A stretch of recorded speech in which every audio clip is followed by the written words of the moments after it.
The Halion Chronicles.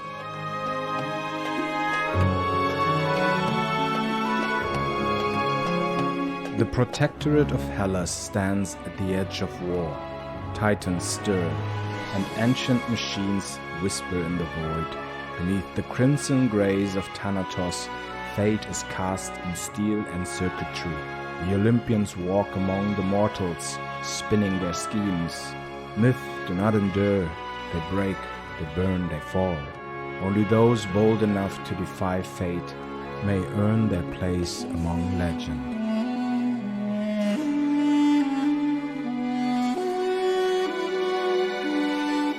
Your cyber saga journey continues now.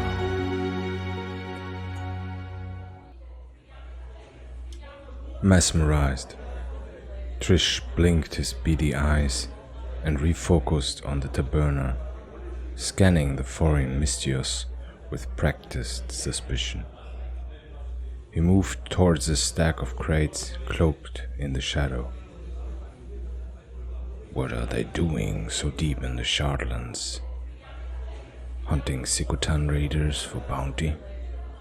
He murmured into his whiskers, counting roughly 10 handfuls of them clustered around the entrance. Too many for bounty work, too far from the comforts of mainland Hellas. These weren't green recruits. They wore the scars like armor, weathered and wicked. And yet, their presence here in Tuul made little sense. The Shardlands had no gold veins, no thriving trade routes, just scattered relics, jagged terrain, deadly plutons, and shard storms that peeled skin from bone. No one came here unless someone paid them. Please place your order, rasped a voice beside the crate, brittle as old parchment.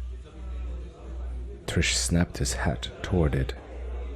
Out of the ether, a flickering image bloomed. A spectral woman, human genotype, dressed in a tight tunic and clutching a crystal tablet. Her shape shimmered, fractured by time and neglect. Provider service unreachable, the voice echoed in his skull, through her lips never moved. He exhaled slowly. Ghosts like this had haunted Tuul for generations. Flickers of Titan magic, remnants of systems too complex to fully decay, and still they always unnerved him. These apparitions often drifted in and out of form, half recognizing the world, stuck in loop. Harmless, most times, but strange, haunting. Thrish had learned to see them as echoes of gods or ancestors, whispering through the bones of the city. Disconnected gateway to Solaris Central Bank. The voice droned again, words broken like the signal that birthed them. Sometimes they spoke in familiar Hellenic, peppered with alien terms. Other times they uttered pure Olympian, a language so old only temple priests claimed to decipher it. Reconfiguration protocol initiated. The ghost blinked out of existence. Thrish stared back towards the taberna, his tail twitching. Haunted Tuul, he muttered, low and grim. The mystios ahead blurred with memory. Cassandra, that vanished ghost, and the hum of old echoes lingering in the dust. Thrish felt unmoored, caught between within and without, drifting in a fog that warped both past and present. What's real? Sometimes it's hard to say. he thought. Lurkwa had warned him often enough. The fur on his neck stood on end, a primal response. His fingers, without thought, slipped into his cloak to ready a throw shard. "There you are," came a voice, slithing through his trance like a knife cloaked in velvet. Sweet, threatening. "I smell tasty cheese," it added theatrically, far too close. The scent hit him first. Red fur, familiar musk. He eased his grip. "Sera-la," he hissed, eyes rolling as he clawed back focus. "Why are you thieving so loudly? Even the dead heard you." He lied, spinning with a grin pasted hastily across his muzzle. She was good, he had to admit. Her whiskers barely a hand away, her flaked shard already drawn, leather-bound and ready to gut. Thrish glanced from the weapon to her deep, glinting eyes. "Little dreamy mouse, you are so fractalized," Sera-la teased, lifting a brow. "The tribes of Track could have hoofed past you and picked you clean," she smiled, nose twitching with mischief. He was still shaken, still blinking away the geometry etched into his vision. The after-image of impossible glyphs dancing on his tongue. Gods, he loved those eyes. That body, tense, coiled, lethal. She was a Shardland savage, wrapped in Amazon grace. "That cheese smells good," she added, stepping in. Her shard prodded his groin. "Won't you share it with a friendly stranger like me?" Her voice turned low, playful, the blade scraping gently along the worn leather of his undergarments. Thrish finally shook off the haze. "A harmless, hungry rat. I suppose, I must ward off your starvation," he replied coolly, his gaze darting between her teasing weapon and the hunger in her eyes. He knew she wanted more than food. The air in Tuul reeked of rot and strain, and it stirred darker appetites. Thanatos and Eros, forever bound, danced Gaia's slow rhythm through them all.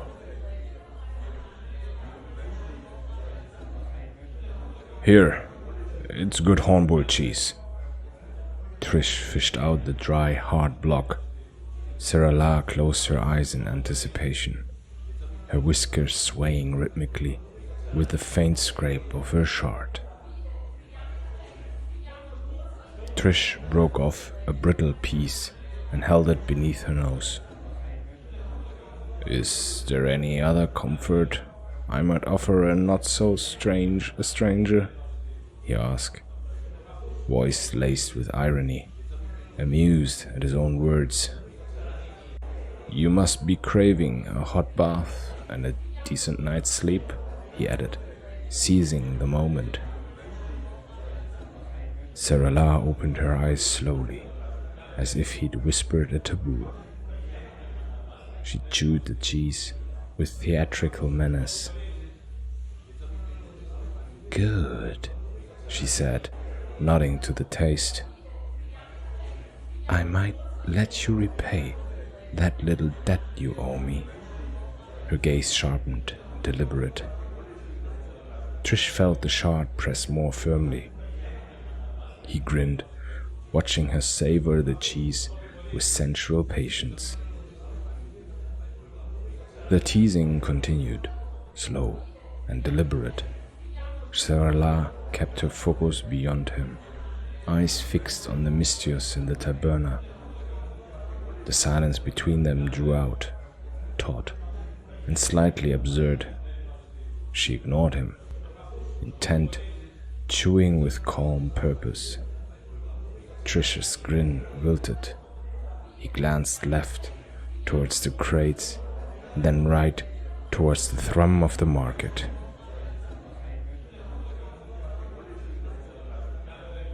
Now? Here? He asked, startled and half laughing. Sera-la rolled her eyes. Did that make me sick? She muttered, ending the spell with a flick of her wrist and pulling away the shard. Performance ended. A mask of playful seduction cracked clean away, replaced by her familiar rough-edged demeanor. She gestured towards the alley, where the caravan was regrouping. You need to negotiate the price with the Bythoner. The tribe needs the parts, she said, her tone flat and businesslike. With one swift motion, she snatched the last of the cheese from Thrish's stunned fingers. His ears, once perked in the heat of their banter, drooped sideways in submission. Sera-la caught the clue, that quiet squeak of surrender. He had accepted, he always did. Thrish admired that fearless stride of hers. It gave her more weight than her wiry frame suggested. She wasn't just some Chartland scavenger. No, she carried the grit of Nymphaea's training and the weight of something more. And something deeper than lust stirred inside him. Follow me and make sure my hot tub is ready at the inn, she said over her shoulder, voice casual as if ordering a drink. I hope you've sharpened your stamina since last time, though you're probably still the best rat in town. She tossed the insult like a coin, laced with mockery, eyes glancing back in exaggerated disapproval, perhaps still scanning for better prey. Last time was only 8 impacts ago, Thrish called out, trailing behind, grin creeping over his muzzle as he shook his head at her bravado. The mist of the Shardlands curled around them, slipping through Tuul's jagged alleys, like it owned the place. Right, too little time to shed the cringe, but you get a second chance, she said without turning. They walked side by side, swallowed by torchlit haze and thick streams of incense winding their ways towards the caravan. From the far gloom, a figure stepped into view, tall, thin, cloaked in ink-dark robes, threaded with serpentine embroidery that shimmered in the every flicker of flame. Behind him trailed a string of temple slaves, gaunt, shackled, and silent. More like the 100th second chance since we left the Crystal Mount, Thrish muttered, narrowing his eyes on the priest and his grim entourage. Sera-la didn't break stride. She just shrugged and moved forward, already locked onto the priest of the Bythoner Tuul. Thank you for listening to the Halion Chronicles.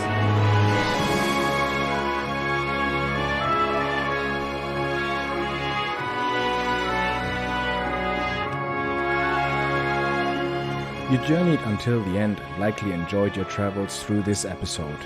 Let us know with a like and share it with fellow travelers of Halion. Never miss an episode, subscribe and turn on the notification to stay ahead of the unfolding saga. For free additional content, lore deep dives and more stories from Halion, Visit our Substack at halionchronicles.substack.com.